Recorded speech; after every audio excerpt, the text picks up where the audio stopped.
Au Sahel, une frontière contestée devient un signal d'alarme. Des soldats nigérians sont détenus et Ouagadougou adresse un avertissement public. Dans le récit, l'affaire s'élargit vite. Un jet nigérian reste sous garde, des appels à la force circulent et l'enjeu glisse vers la fierté nationale, la dignité africaine et la méfiance envers l'influence néocoloniale. Des voix affirment que 80% soutiennent cette ligne. Face au dilemme de Tinubu, que retient un spectateur quand Ibrahim Traoré parle de révolution, de vigilance et de survie plutôt que de simple diplomatie, ici, la souveraineté se teste en temps réel. Ce qui suit ne cherche pas à trancher un camp, mais à clarifier les enjeux réels derrière un incident présenté comme symbolique. À partir du cas Burkina Faso-Nigeria, l'objectif est de comprendre pourquoi cet épisode résonne bien au-delà d'une frontière et pourquoi il est lu par beaucoup comme un test de souveraineté régionale. Bénéfice pour le spectateur, saisir en quelques minutes ce qui change concrètement pour les États, les citoyens et l'équilibre ouest-africain. Le dossier touche à plusieurs couches, à la fois sécurité, diplomatie, opinion publique et narration politique. Il pose aussi une question plus large sur la forme de leadership qui gagne aujourd'hui l'adhésion, notamment chez les jeunes Africains. Dans ce cadre, Ibrahim Traoré apparaît moins comme un simple chef militaire que comme un repère discursif, utilisé pour cristalliser attentes et frustrations. Comprendre ce mécanisme aide à lire les réactions, à évaluer les risques d'escalade et à distinguer le symbole de la réalité opérationnelle. Le pari ici est simple, décoder sans amplifier, expliquer sans glorifier et replacer chaque déclaration dans son effet mesurable. Un point mérite attention. 80% revient comme un chiffre clé dans les discours et commentaires entourant l'affaire Burkina Faso-Nigeria. Ce pourcentage largement relayé ne décrit pas une enquête méthodologique détaillée, mais il agit comme un marqueur politique puissant, utilisé pour signifier une adhésion populaire supposée au message porté par Ouagadougou. À partir de là, le débat quitte rapidement le terrain strictement militaire pour entrer dans celui de la légitimité symbolique. Le contexte immédiat est simple dans sa forme. Des soldats nigérians sont arrêtés après une traversée jugée illégale de la frontière. Les autorités burkinabées réagissent par un avertissement ferme, insistant sur le respect de la souveraineté territoriale, par la terre comme par l'air. Le ton employé n'est pas celui d'un communiqué technique, mais celui d'une ligne politique assumée, destinée autant à l'extérieur qu'à l'opinion intérieure. Dans ce cadre, Ibrahim Traoré est présenté comme l'incarnation d'une rupture. Le récit insiste sur son âge, son statut militaire et son refus déclaré des compromis diplomatiques classiques. Ce n'est pas tant l'acte de détention qui retient l'attention que la manière de le raconter, une révolution qui se dit à voix haute, qui oppose vigilance et sacrifice à confort et négociation. Cette mise en scène transforme un incident frontalier en message idéologique. En arrière-plan, la région ouest-africaine est déjà sous tension. Les alliances sécuritaires évoluent, la méfiance envers certaines puissances étrangères est régulièrement invoquée et les opinions publiques sont sensibles aux discours de dignité et d'autonomie. L'épisode nigérian s'insère dans cette dynamique préexistante, ce qui explique son amplification rapide sur les réseaux sociaux et dans les prises de parole militantes. Ainsi, là n'est pas seulement le chiffre cité, mais sa fonction, créer l'impression d'un basculement continental où Ibrahim Traoré devient un symbole plus large que l'événement initial et où chaque réaction officielle est lue comme un précédent potentiel pour toute la région. Pour comprendre comment l'affaire dépasse le cadre institutionnel, il faut observer les figures mises en avant dans le récit. Ici, le personnage guide n'est pas un diplomate chevronné, ni un porte-parole technique, mais un leader présenté comme direct, jeune et militaire. Cette personnalisation oriente la lecture.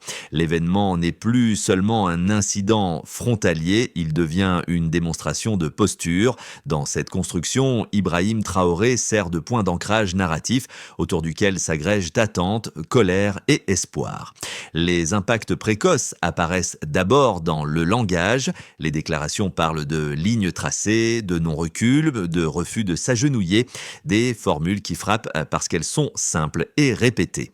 Ce choix lexical produit un effet immédiat sur les publics sensibles aux thèmes de dignité et d'autonomie. Il crée aussi un contraste net avec les codes habituels de la diplomatie régionale, souvent plus feutrés et conditionnels. Un premier microcas illustre cette dynamique. La détention prolongée des soldats et la mise sous garde d'un appareil nigérian sont racontés comme des preuves de fermeté, bien plus que comme des procédures en cours.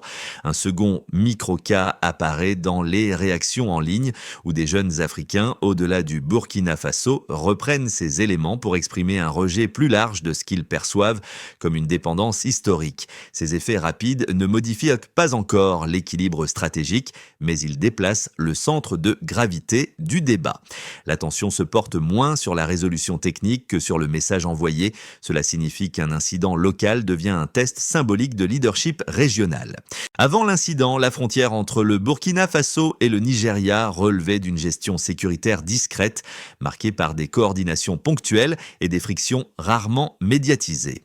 Après l'arrestation des soldats nigérians et la mise sous garde d'un appareil militaire, la situation change de registre. L'activation est immédiate. Communiqué ferme, avertissement public et rappel explicite que la souveraineté ne se négocie ni par la terre ni par l'air. Le message est clair et il est formulé pour être entendu au-delà des chancelleries. Le climax intervient lorsque l'affaire est reprise comme symbole. Les prises de parole ne s'arrêtent plus aux faits, mais soulignent l'intention. Ibrahim Traoré est décrit comme refusant toute lecture d'erreurs techniques ou d'accidents, insistant sur la vigilance permanente face à toute incursion. Cette posture transforme l'événement en démonstration politique. Dans le récit dominant, il ne s'agit plus seulement de libérer des soldats détenus, mais de prouver qu'un État peut imposer le respect sans s'abriter derrière des médiations longues et opaques.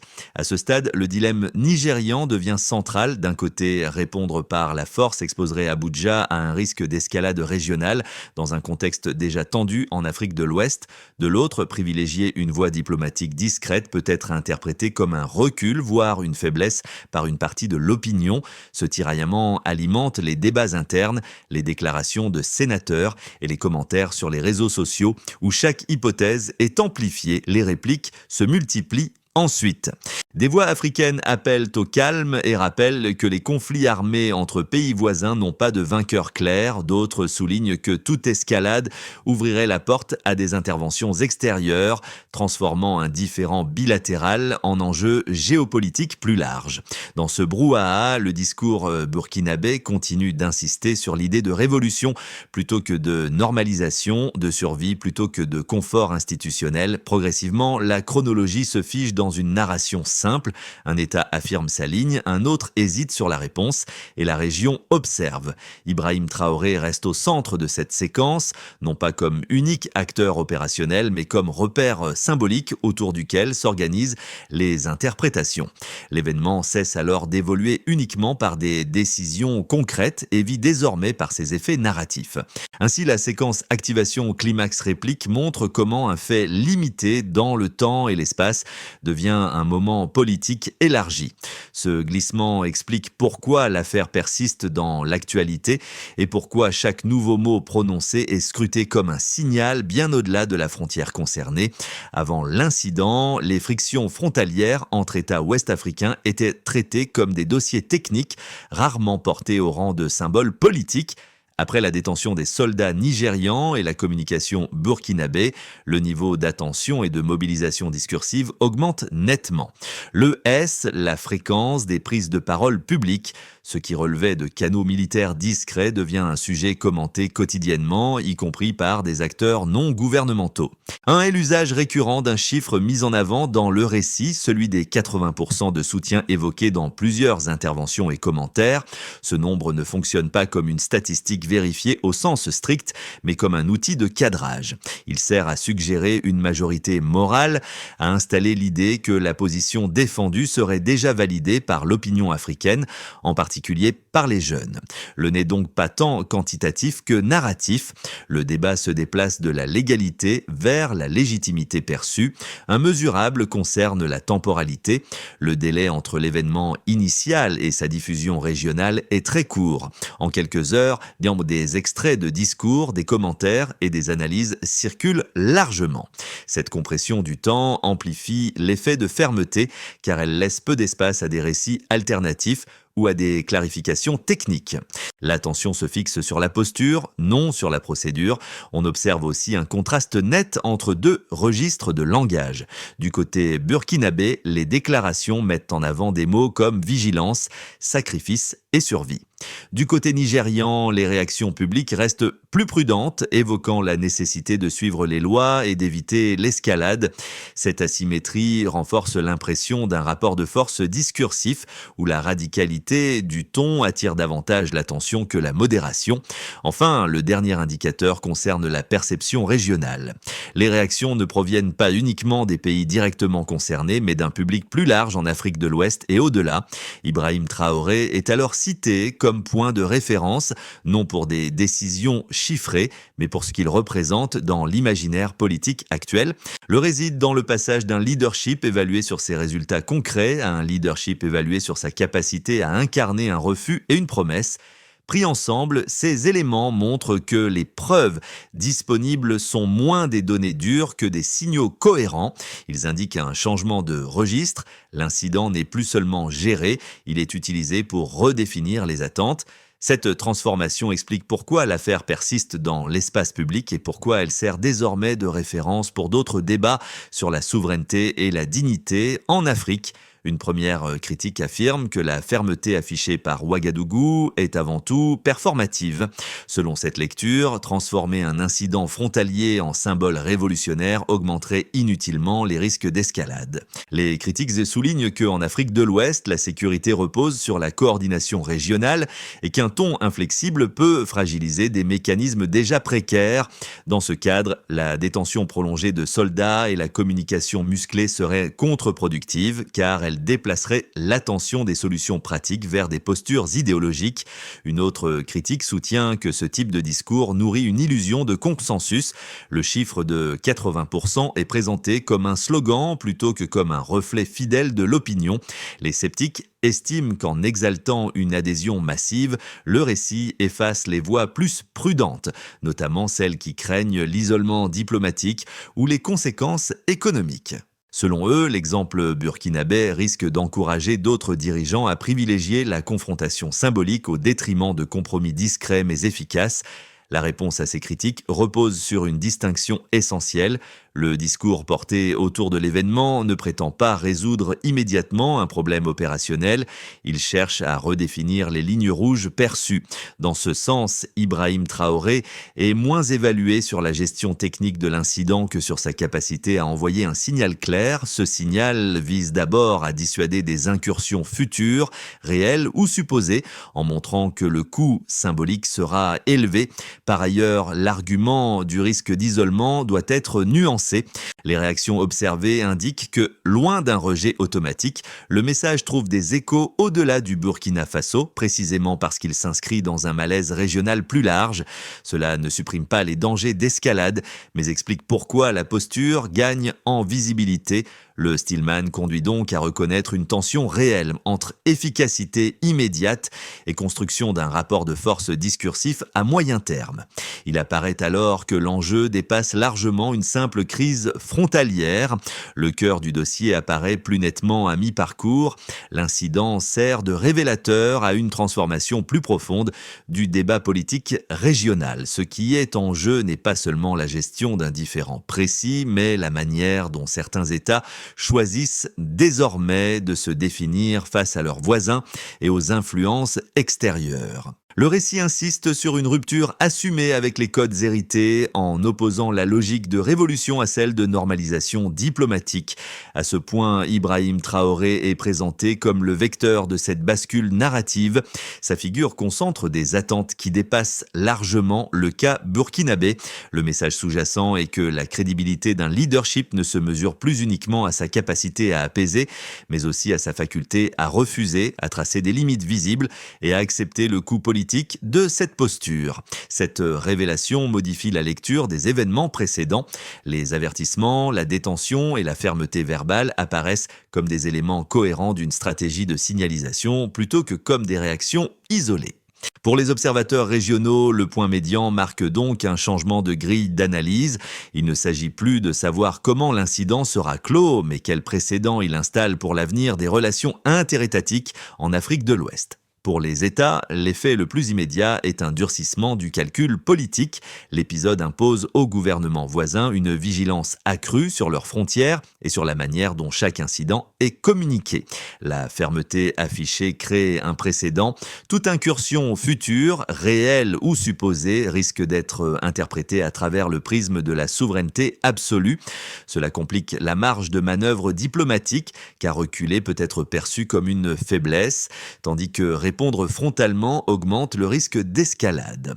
Dans ce cadre, Ibrahim Traoré devient un point de comparaison implicite pour d'autres dirigeants qu'ils cherchent à s'en inspirer ou à s'en distinguer.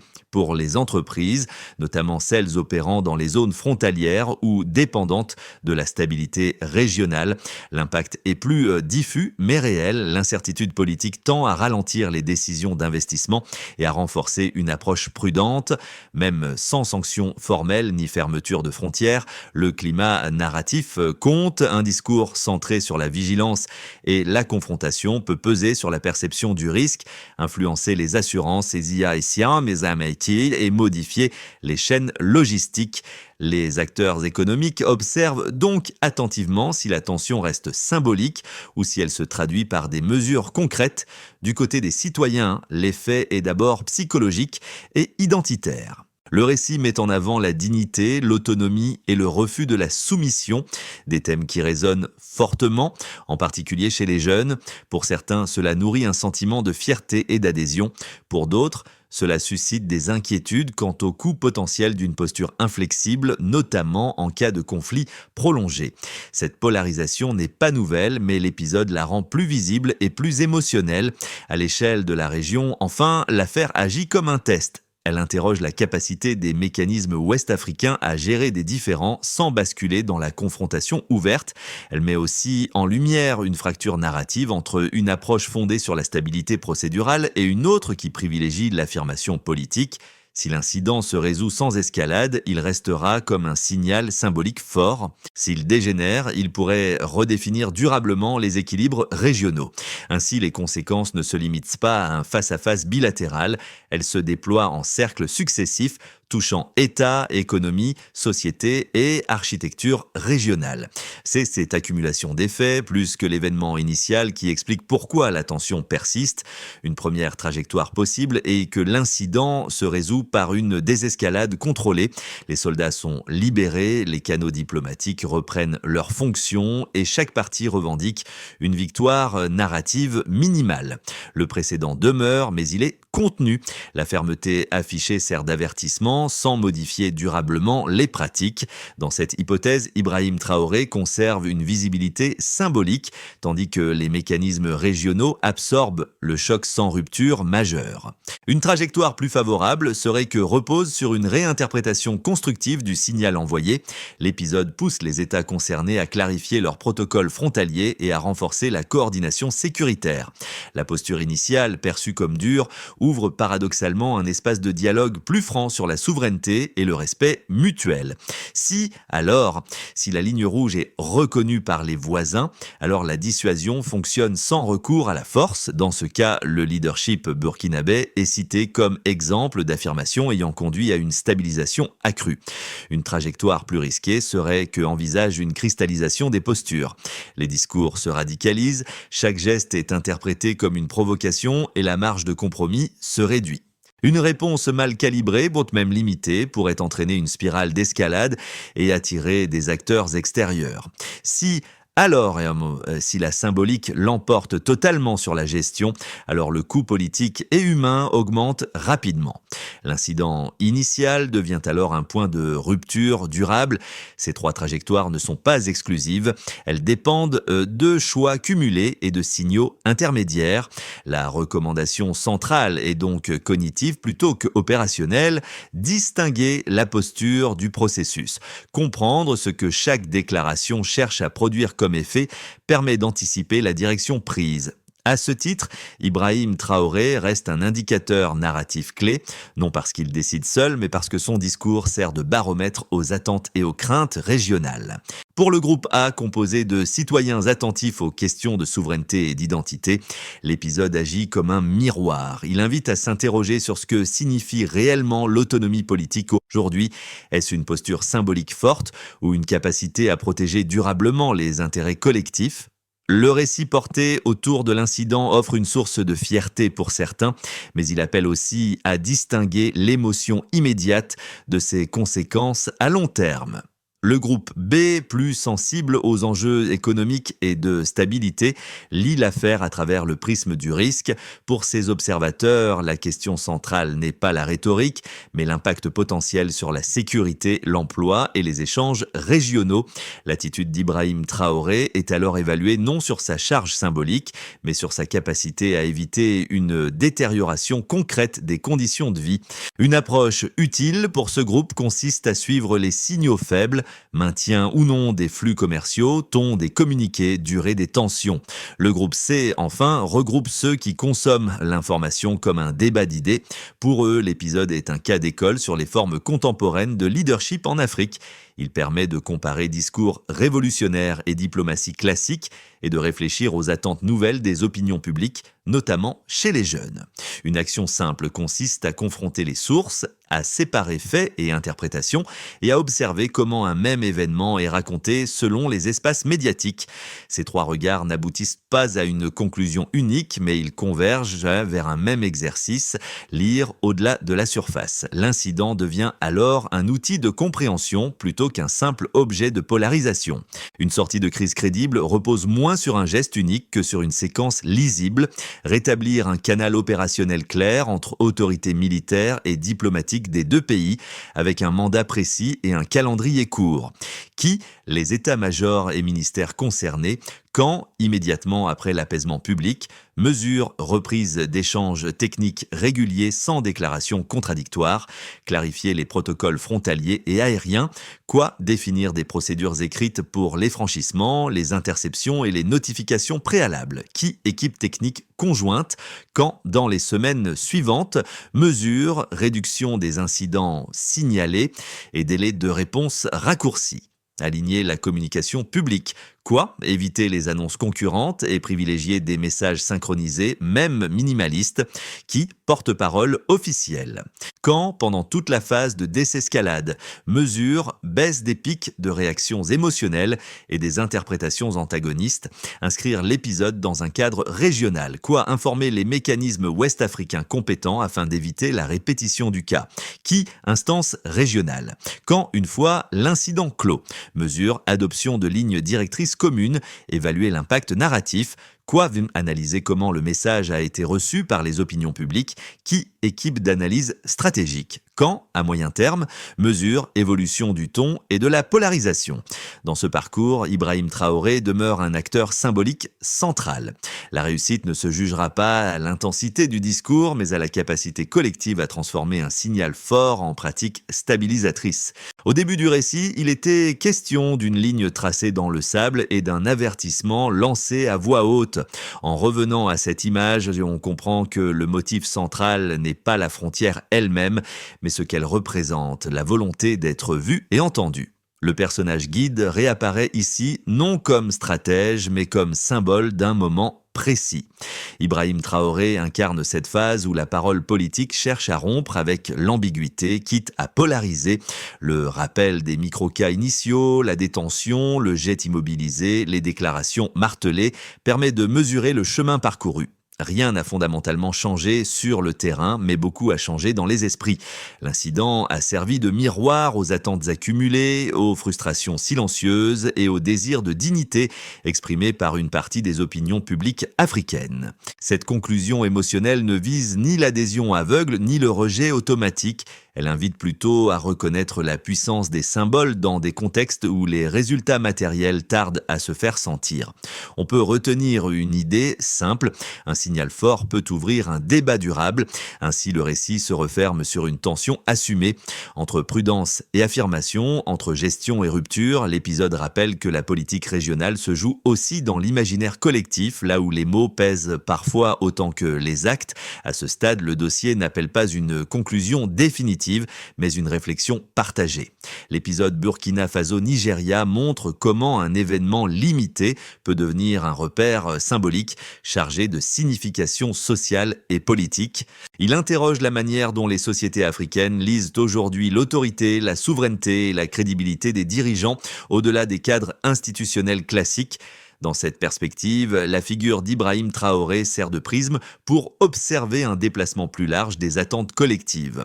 Plutôt que de choisir un camp, l'invitation est d'examiner les mécanismes à l'œuvre. Comment un discours se diffuse, pourquoi certains récits trouvent un écho immédiat et à quelles conditions un signal fort peut se transformer en stabilité durable. Chacun peut prolonger l'analyse en confrontant les sources, en comparant des cas similaires dans la région et en observant les effets concrets au fil du temps. La discussion reste ouverte. Ce type d'épisode annonce-t-il une redéfinition durable des relations interafricaines ou s'agit-il d'un moment de tension amplifié par le contexte médiatique actuel ? Comment, selon vous, les États peuvent-ils concilier affirmation de souveraineté et prévention de l'escalade à l'avenir ?